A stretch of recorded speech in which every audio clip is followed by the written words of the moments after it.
All right, time. Whoops. Oh, there you are.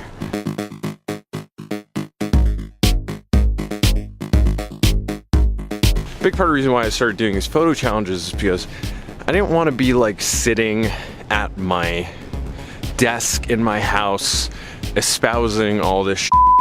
And, excuse me, let me just burp at you real quick. Since like last December, I've been curious about photography and making videos. Hi, I'm Mike Kilcoyne, and this is my failure resume. I'm gonna walk around, I'm gonna explore some stuff and, you know, try to take photos.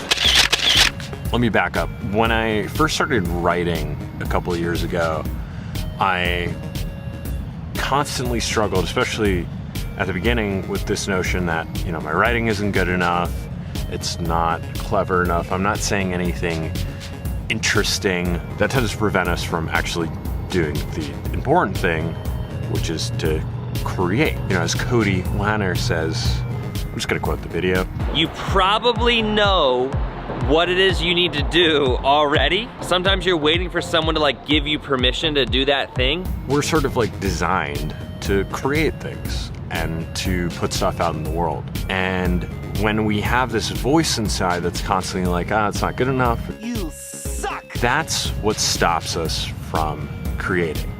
It's that our stuff isn't good enough. And the more we can get out there and create, the less we focus on that voice. I'm gonna go to the Botanic Gardens because I have this secret key code that'll get me into through the back. Let's see if it works.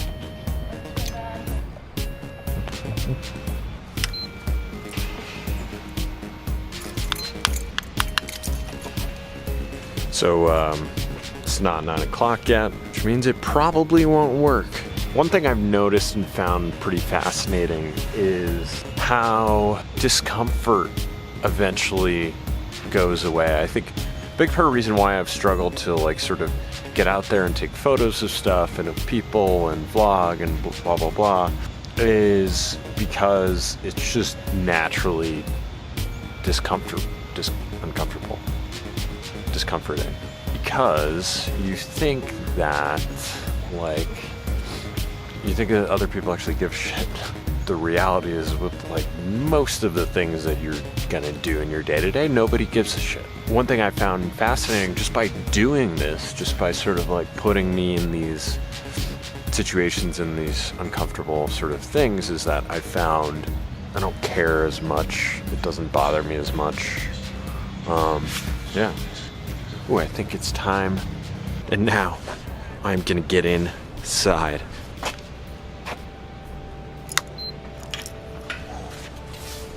This might be the best place in the world to hang out in the middle of the week at 9 a.m.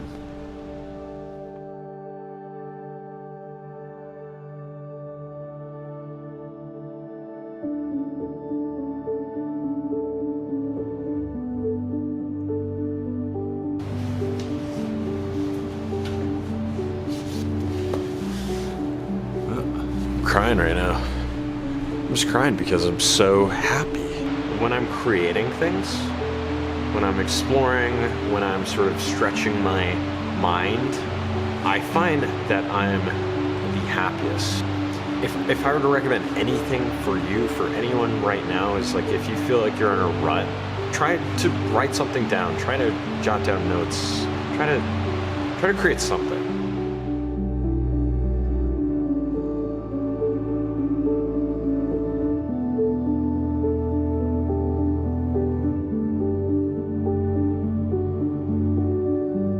Took a photo of this.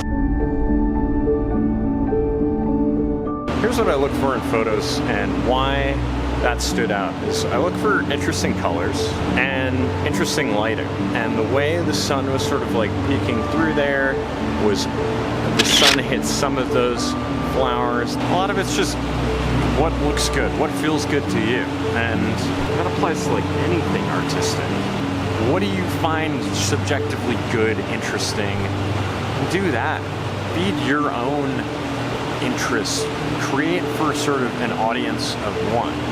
if you're focused on what do other people like, what do other people find interesting, you're not going to spend a lot of time doing stuff that fulfills you and that you find enjoyable. And eventually you'll just get over it. A huge thanks to a lot of creators who I've been following recently who have inspired me. Audrey, Ember, certainly. Cody, Wanner. I think that's how you pronounce his name. Let's make sure this still gets me out.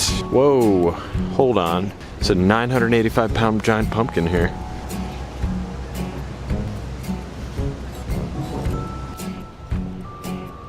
Yeah. The door is already open, so I don't even need a key. I wanted to leave you with a quote from a Stephen Pressfield. This is from his book, The War of Art, which if you haven't read. What does resistance feel like? First, unhappiness. We feel like hell. A low-grade misery pervades everything. We're bored, we're restless. We can't get no satisfaction. There's guilt, but we can't put our finger on the source. We want to go back to bed. We want to get up and party. We feel unloved and unlovable. We're disgusted. We hate our lives. We hate ourselves. Unalleviated, resistance mounts to a pitch that becomes unendurable. What makes it tricky is that we live in a consumer culture that's acutely aware of this unhappiness and has amassed all its profit-seeking artillery to exploit it by selling us a product, a drug, a distraction. John Lennon once wrote, well, you think you're so clever and classless and free, but you're all peasants, as far as I can see. Profound.